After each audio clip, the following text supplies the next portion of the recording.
This story is titled, "The Day My Sister Called Me, a Deadweight with a Cheap Attitude. I laughed and said, her gender reveal. Cake tasted like regret. That night, she told my husband I was cheating. Now the family group chat's exploding. My in-laws think I'm the devil, and her husband's texting me. Please tell me it's not true." I haven't replied, but I did RSVP to her baby shower with a gift she'll never forget. I'm typing this in my car, in the Walmart parking lot, with the AC on and my hands still shaking from rage or adrenaline, or just the sheer absurdity of everything that's happened in the last 72 hours. I haven't slept properly since the gender reveal. My husband keeps asking if I'm okay. I told him I'm fine. I'm not fine. I'm trying to remember how it all spiraled this hard, this fast, but maybe it started months ago. Maybe it started years ago. I should have known this day was coming the moment Clara, my sister, 29F, decided to throw a gender reveal party that cost more than my wedding. I'm not joking. There was a champagne bar, a cotton candy machine,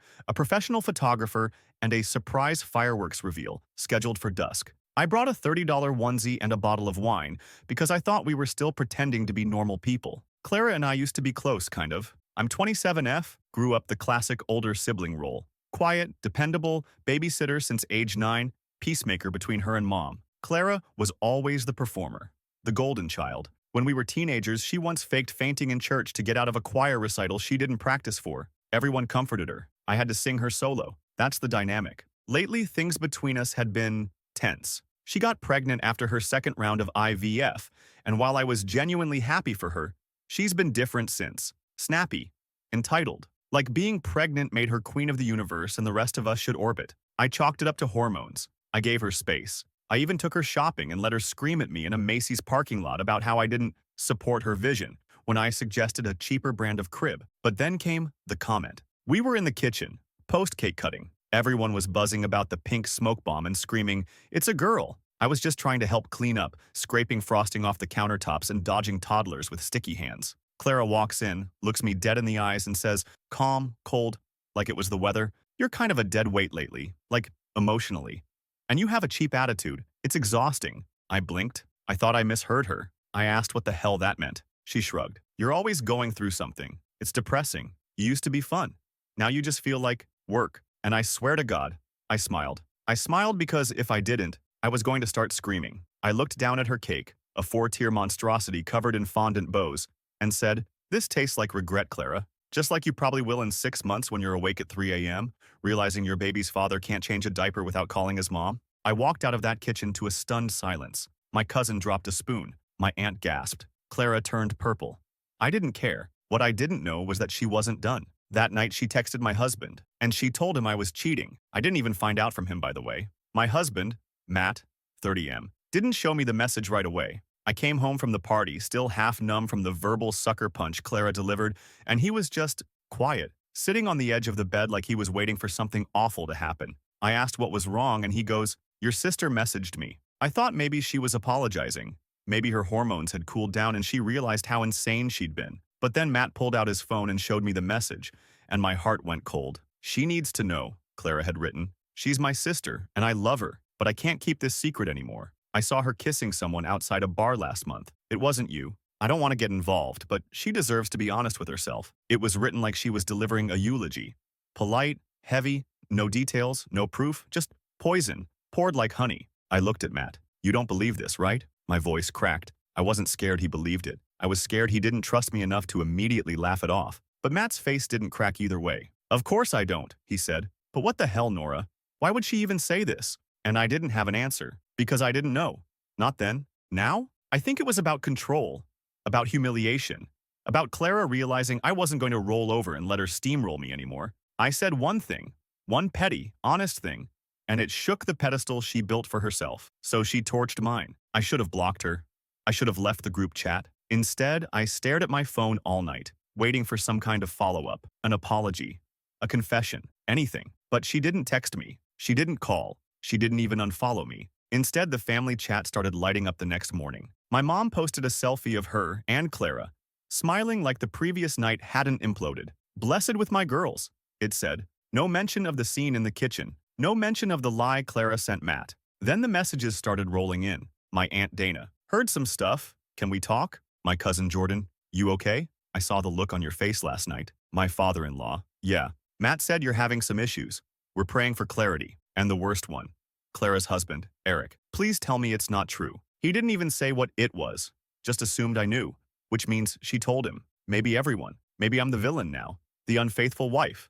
The unstable sister. The drama. But here's the thing. I didn't respond. I just RSVP'd to the baby shower. And I ordered a gift she'll never forget. The thing is, I wasn't going to go. I had every reason to ghost that shower. Every rational impulse screaming at me to skip it and let Clara enjoy her confetti-filled utopia without the emotionally cheap deadweight in the room. But then I remembered something she said years ago when we were both in high school, standing in our kitchen watching our mom cry over a bounced check. Clara, barely 16, flipping her hair and sighing like we were on an episode of Gossip Girl, said, "Nothing hits harder than elegance with an agenda." It was one of those throwaway moments you don't realize is sticking until you hear it echo years later while you're rage scrolling through Amazon. So yeah, I RSP'd. Yes, I told Matt I was going to make an appearance, smile for the camera, play my role. He didn't argue. He just gave me a look like he'd rather burn down the venue. But he trusts me. And more importantly, he believes me. I ordered the gift that night. A memory box. Not just any memory box, this handcrafted cherrywood, velvet-lined heirloom piece with gold script on the front that said, "Moments that matter." Inside, I placed 3 things. 1. A copy of the message she sent to Matt, printed out in full. 2. A screenshot of her husband's desperate text to me. 3rd, a note. Just 1 line, handwritten on expensive stationery. Lies don't age well in keepsake boxes. I wrapped it in blush pink paper, tied it with satin ribbon, and included a standard baby shower card that said, "Wishing you a future as honest as your past." And then, I waited. The week leading up to the party was a slow, surreal descent into passive-aggressive hell. Clara didn't text me. My mom called once to make sure I wasn't planning to stir anything up, which translated to, "Please be quiet and complicit while your sister makes you look like a homewrecker." I said, "Of course not.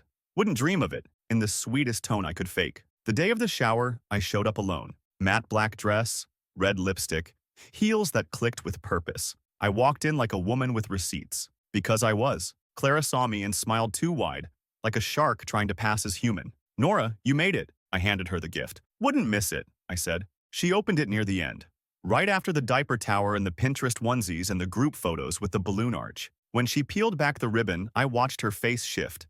Smile faltering, eyes darting, fingers pausing like they knew before her brain caught up. She didn't say anything, didn't cause a scene, just closed the box, handed it off to Eric without a word, and stood up to make a toast. But I saw her hand shaking. Later that night, I got a voicemail from my mom. "What did you do? What the hell did you do, Nora?" But I didn't listen to the rest, because by then, I'd already left town. Update erste social Struktur. Yeah, I didn't expect this to blow up like it did. When I wrote the first part, I was just angry and tired and sitting in a Walmart parking lot with 0 sleep and a $5 iced coffee. But I woke up the next day with 300 DMS, half a dozen Reddit notifications, and 3 missed calls from my cousin Jordan asking if I'd seen the group chat. I hadn't. I was still halfway through a cinnamon roll trying to remember how to feel things again. Then I opened the family chat. It was on fire. Apparently after the shower, Eric opened the memory box again when they got home, and this time, he read everything. Like actually processed what Clara had sent to Matt, what she tried to do to me, and the fact that she didn't just lie.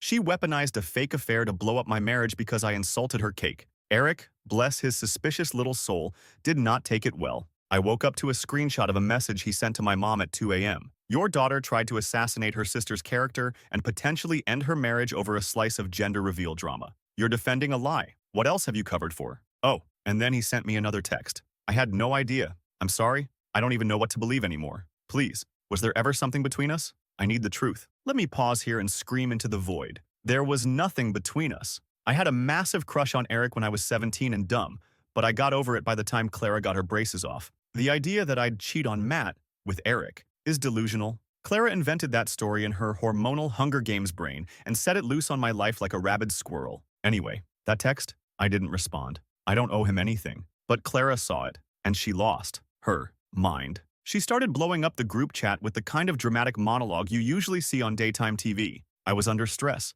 I made a mistake. I thought I saw something. Why is everyone acting like they've never lied to protect themselves? My Uncle Dave chimed in with a gif of Elmo on fire. My aunt just replied, "You need help, not a baby shower." Then came the bombshell. Eric is staying with his sister. He took the guest room and apparently brought the memory box with him. My mom called me 6 times in one day. I finally answered. She was crying. "Nora, You humiliated her in front of everyone. No, Mom, I said. She humiliated herself. I just handed her the mirror. Then I hung up. I haven't talked to her since. And now, Clara's blocked me. But guess who unblocked me? Eric. You ever feel like you're watching your life from outside your own body? Like you're in a movie, except you didn't get the script. And now, your ex-crush/brother-in-law is texting you, "Can we talk?" While your mom's voicemail is crying about broken trust and family shame like I forged the cheating accusation? That was me, sitting on the floor of Matt's office, eating saltines because I couldn't stomach real food. My inbox looked like a funeral guest book. Everyone had something to say. But Eric wanted answers. The first message was just, "I can't believe she lied. I keep going back through everything." Then, "I'm so sorry." I defended her. I called Matt to warn him. I helped plant the damn seed. And finally, "I need to know. Not just for me, for the baby." The baby. That hit me in the chest like a thrown brick. Because for all the chaos Clara created, there's still a baby in this. An actual little person coming into the world with two parents who are currently living like co-stars in a crime thriller. I didn't want to answer. I told myself to block him again. But something about the last message broke through the noise. So I typed one line. "There was never anything between us. Not even a maybe." He read it instantly. The 3 little dots popped up. "I believe you." That should have felt like closure. It didn't. It felt like the dam cracking wider. Because after that, the second wave hit. Apparently, Eric confronted Clara's OBGYN the next morning. He wanted to confirm paternity. Subtly, he said, just to put rumors to rest. Clara flipped, screamed, called him a paranoid freak, and accused him of trying to ruin this experience like Nora ruins everything. My cousin, who works at the same clinic, told me Clara cried in the parking lot for 45 minutes, then demanded a new appointment with a different doctor. Meanwhile, back in the group chat, my dad finally chimed in. One line, "We do not air our dirty laundry in public." I stared at that text for a full minute. Then I replied, "Guess it shouldn't have been dirty then." He left the chat. My mom hasn't been online since. Matt, for what it's worth, has been a rock. He told me he never doubted me for a second. That if anything, Clara's story just made him furious at how easily people believe a woman scorned has to be telling the truth. I asked if he wanted to move. He said, "Let's wait until after the baby shower fallout fully detonates." Which was fair, because the gift, the memory box, apparently Clara burned it, literally, at her parents' house, on their lawn. The ashes are all over her sister-in-law's Instagram. Caption, "When a queen rises from betrayal." I didn't comment, but I did screenshot it, because I'm not done. If I had $1 for every time someone in my family told me to just let it go, I could have paid for Clara's gender reveal cake in therapy. But here we are, update 2, and instead of letting anything go, Clara decided to host a full-blown bonfire in her in-laws' front yard, burning the memory box like she was destroying cursed evidence in a horror movie. Yes, it's real. There's video. Her sister-in-law posted it on Instagram stories. Clara in a pink robe, mascara streaked, standing next to a fire pit, while Eric stands several feet away looking like he just realized his marriage is sponsored by Lifetime Original Dramas. She dropped the box in. Her mom clapped. And me? I laughed. Not because it's funny. It's not. It's actually kind of sad. But because for the first time in my life, I feel like the veil's off. Nobody can pretend this family is normal anymore. Nobody can act like I'm the problem child, the moody sister, the one who overreacts. I held up the mirror. Clara chose to smash it. That's on her. But the best part? The box she burned? That was a decoy. I sent the real one to Eric. I mailed it the day after the shower, right before she blocked me. It's sitting in his office now. He texted me a photo of it unopened with a caption, "Haven't worked up the nerve yet, but thank you for sending it." He knows now. Not just that she lied, but that she tried to rewrite reality to suit her version of events. And the worst part for her? She doesn't get to control the story anymore. Not mine, not Eric's, not even her own. Since the bonfire video went up, things have spiraled faster. Matt's parents called. They wanted to know if the cheating rumors were true.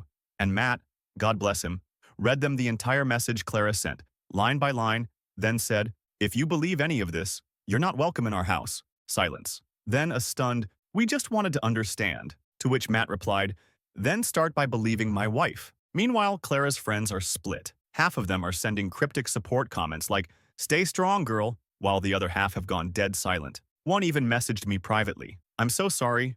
She told us you confessed to the affair. I feel sick." And just like that, the narrative shifted. I'm getting apology texts. My mom hasn't posted on Facebook in 5 days, which, for her, is basically a breakdown. My dad apparently asked Eric to handle the situation privately, which Eric responded to with, "She lit it on fire on your lawn, Thomas." So here's where we're at. Clara's blocked me. Eric's staying with his sister. My parents are pretending this is just a misunderstanding. Matt and I are considering leaving the state. And me? I'm not done yet, because the baby shower registry is still up, and I've got one more gift in mind. I didn't buy anything from her registry. Not the overpriced bottle warmer. Not the $300 diaper genie with Bluetooth. Not even the pastel onesies with Little Princess, written across the chest like a warning label. Instead, I sent her something that wasn't on the list. A book, a plain, hardcover journal, blank inside except for the first page. On it, I wrote, "Document the truth before it's rewritten again.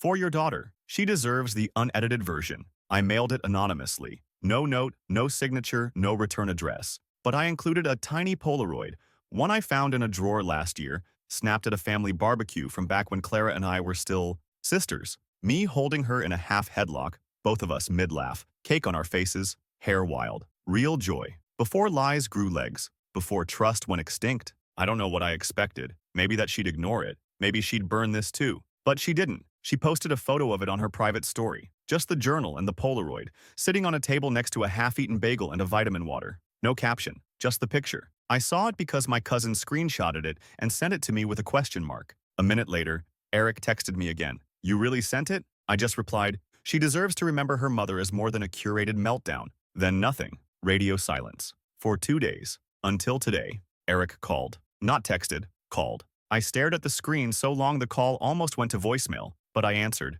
and his voice was different this time. Not panicked, not broken, just tired. He said, "She's keeping the journal. She asked me not to move back in yet, but she's talking." I asked what that meant. He said Clara finally admitted she lied about me cheating.